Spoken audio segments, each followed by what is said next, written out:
My guests tonight are perhaps India's most celebrated couple, Tina and Anil Ambani.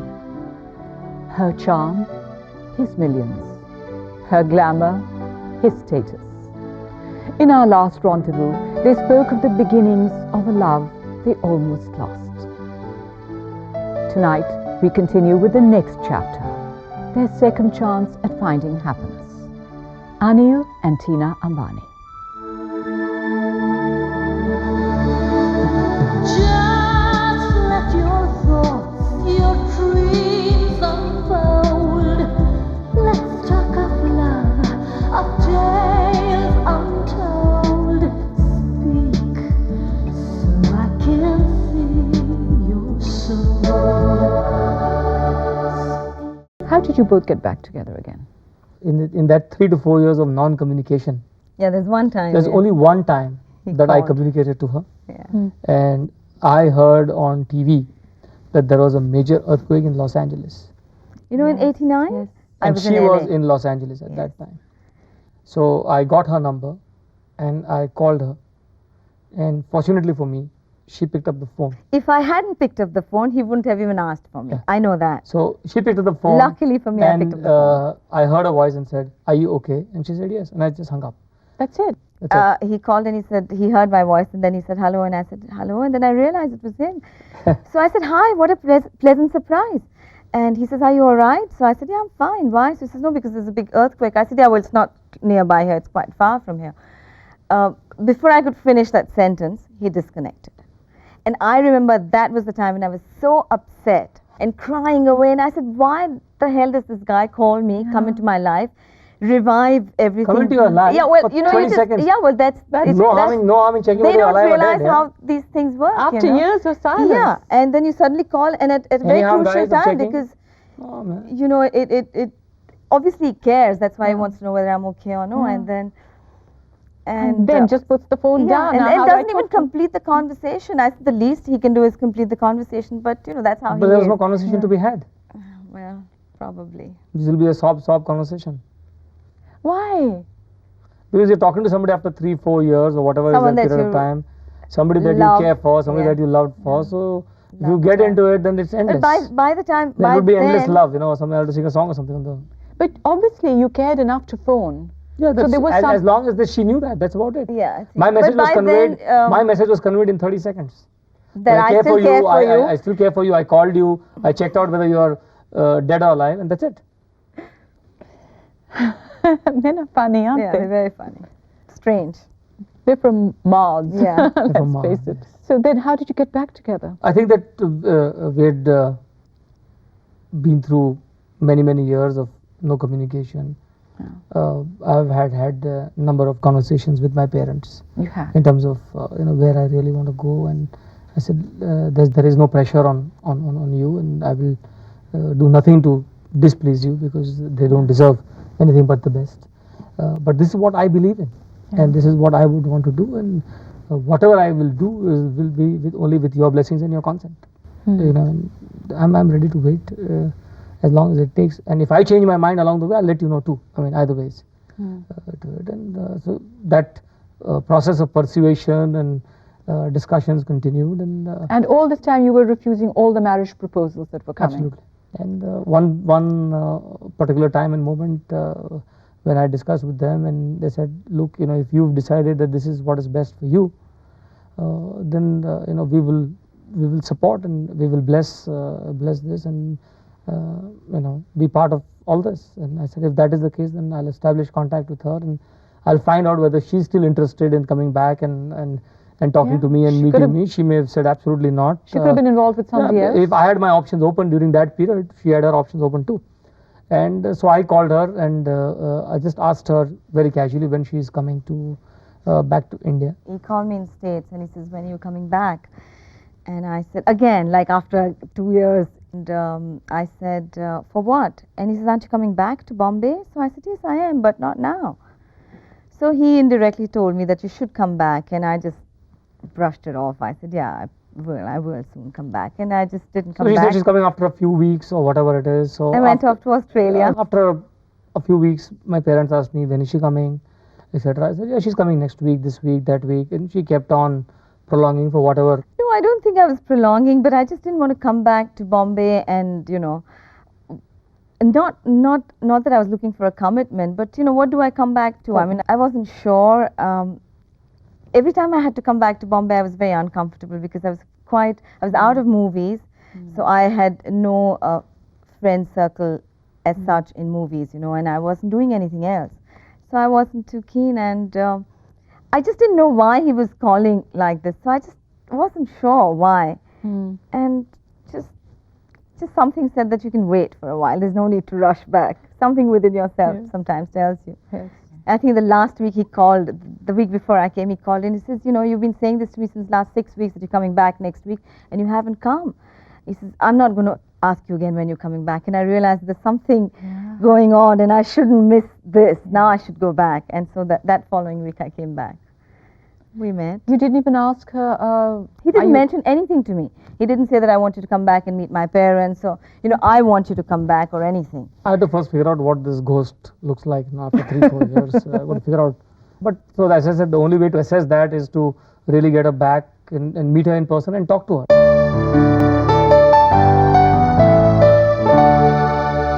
So then you came back to Bombay. We met. I met the family and obviously they liked me. I didn't tell her that my parents had already consented to that, and so she came and met my parents, and What was it like? They was wonderful. They had their discussions or whatever else they wanted. Very nice it was. I just Yeah, he just fetched her dropped and me dropped there. her and said, He fine, just I'll dropped see you. me there I'll pick and you he up at said- 7 o'clock or whatever else it is. Yeah. And then I think that even before she came back to India, I had very clearly laid out, saying this is the day that she will meet my parents, this is the day we will get engaged. Planning. Planned everything, yeah. This is the day we will get married, this is the location we'll get married, these are the 3, 4, 5 functions. And you that haven't we'll- even proposed. Yeah. No. If she said no, rewind, that's it. Nothing more than that. How did you propose?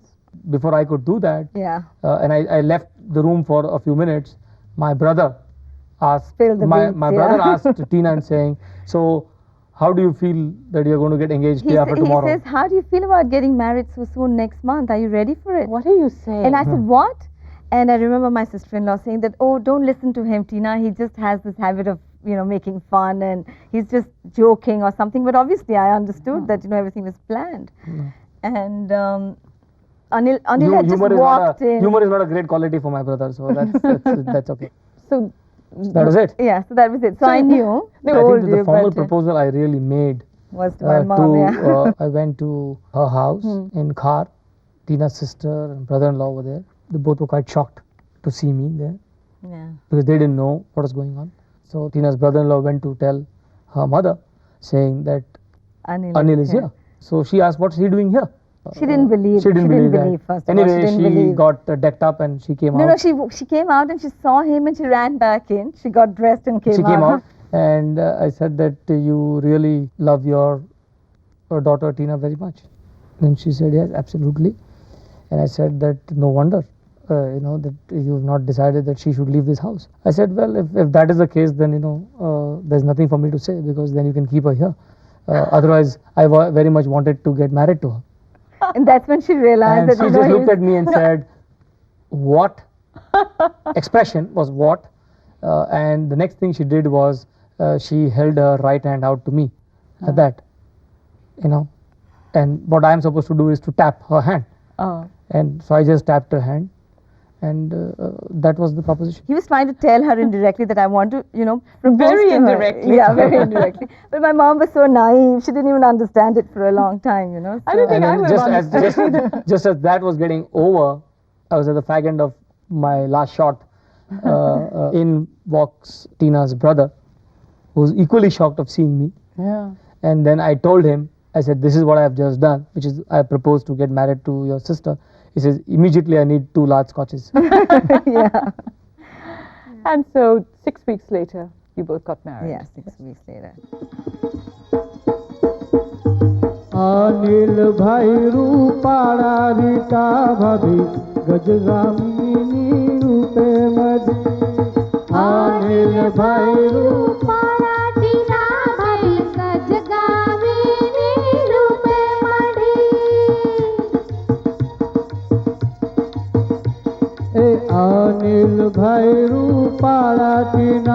भाभी Gajgamini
Love triumphed. Yeah.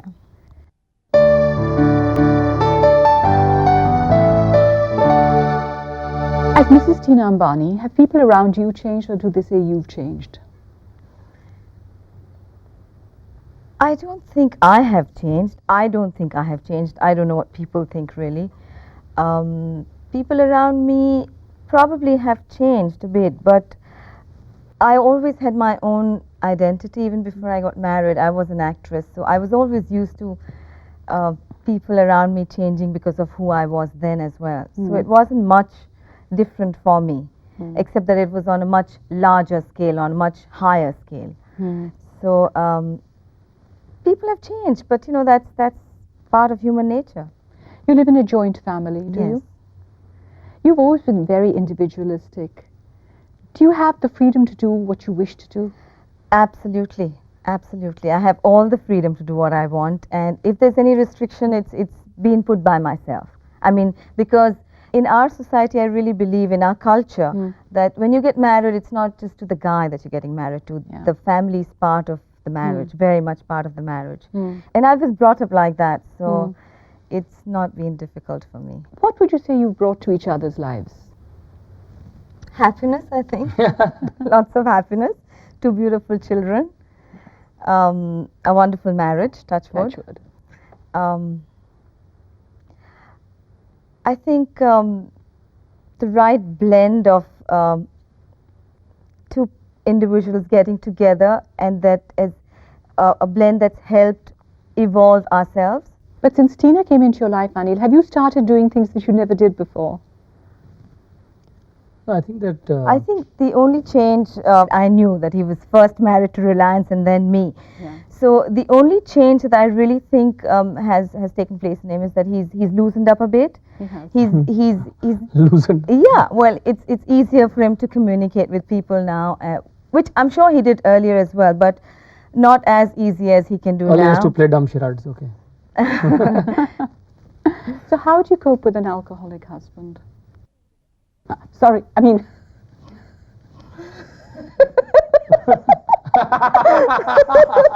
Non-alcoholic husband, is that what you mean? No, I meant a workaholic.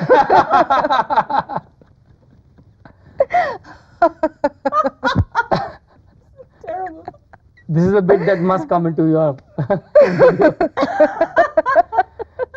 I said alcoholic. I was like, Workaholic. I was wondering. This question will lead to a 50% fall in the Reliance share price tomorrow morning. For someone who doesn't even drink. Yeah, doesn't drink at all. Sorry. Okay. I don't really look at him as a workaholic because he gives a lot of quality time. So I've never really felt that. And I think that if I had him with me all the time, I couldn't handle it either. Because we have a lot of space. We give each other a lot of space in our marriage. I think that's one of the key factors in as far as we're concerned. You have 2 sons, Yes. Anmol and And Anshul. how old are they? 8 and 4. Well, their childhood is obviously a lot different to what yours has been, Anil, isn't it? Very different. Very different. How do you... Mine as well. Yours as well? Yes. Yeah, you always had a close touch with reality, Yeah. both of you, in your childhood. How do you make sure that your kids have the same? I think it's the way we bring them up. It's they brought up very normally. They are made to realize that you've been very lucky and you've got everything in life, but that doesn't mean that you don't value it. And I remember some time back, Anmol used to go pony riding every day, and every day he'd buy some junk toy and come back. And one day Anil says, Tina, he's buying, every day he's buying something. Don't you think you should stop that? Really? And I said, yeah, I never realized, because the nurse goes with him, and she will say he cried and I bought him this and I bought him that. And I told Anmol, I said, you can't buy a toy every day. It's not done. I said, it's very hard work to earn money, and when you grow up, you're going to realize that. So you're going to have to value everything that you have. Yeah. These are the little things. They're too young at the moment, but I think it starts now. It certainly does. So that's how I'm doing at the moment. And how do they get on with their granddad? Oh, they love him. Love him. And I always tell Anmol, that Anmol, when you grow up, if you haven't spent enough time with your grandfather, you're going to tell me one day that, Mom, why didn't you make sure that I spent time with him? So he says, but why would I say that? I said, because when you grow up, you're going to realize that whose grandson you are, a legend in his own way, in his own right. And I said, he's a great man. There's a lot that you can learn from him even at this age. I just spoke to him about this 2 days ago. And so yesterday he tells me, he says, Mom, can I have dinner with Mota Papa? And I said, yeah, sure. And today also he's going to have dinner with his grandfather. So they spend a lot of time together. What are the things you're going to tell them are more valuable than money? It's a very difficult question to answer, but I think it's the basic upbringing. The way I was brought up was the way I'd like to bring them up. I know I wasn't brought up with so much riches around me, so it's different. I understand that. Nor but was I. think, Nor was I. Yeah, but I'm more at home, Anil, so I spend more time with them. And Okay. so It's quantity versus quality. and quality as well. Okay, so I think, to bring them up simple upbringing, and make them realize that wealth is here today and not there tomorrow. So you just don't go by that. I think what is important is your own convictions, your own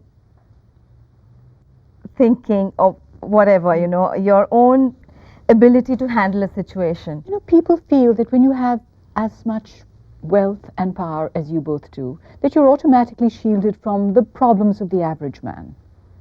What would you say are the pressures for you? I don't know why we should be shielded, because we've been brought up like normal, ordinary people. I wasn't born into this kind of riches. So I'm very much attached to my roots. I haven't forgotten them. I think that the same level of pressures, pain, pleasure, whatever else you want to call it, that anybody goes through is something that we have to go through in our own ways. Maybe not to the same extent as anybody else, but I don't see riches or power or fame being as a protective shield against anything. For that matter, I think it could only be magnified. Anything small, becomes big news. So you have to be very, very conscious of what you do, what you say, where you go, and that I would say is a handicap, because it takes away part of your freedom. That's true. You both are at a time and place in life when you can make anything happen. You can make the impossible possible. What would you wish to do? I think I'm already doing a little bit by doing the art event that I'm doing right now since last 3 years.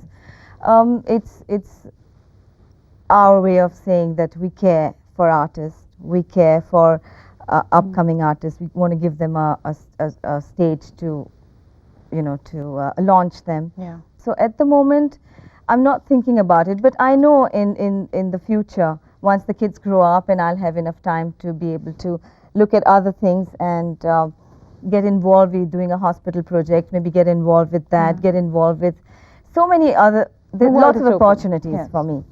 What is the one thing in life you don't have that you want? Nothing that I can think of right now. I have everything. I think I can give up a few things.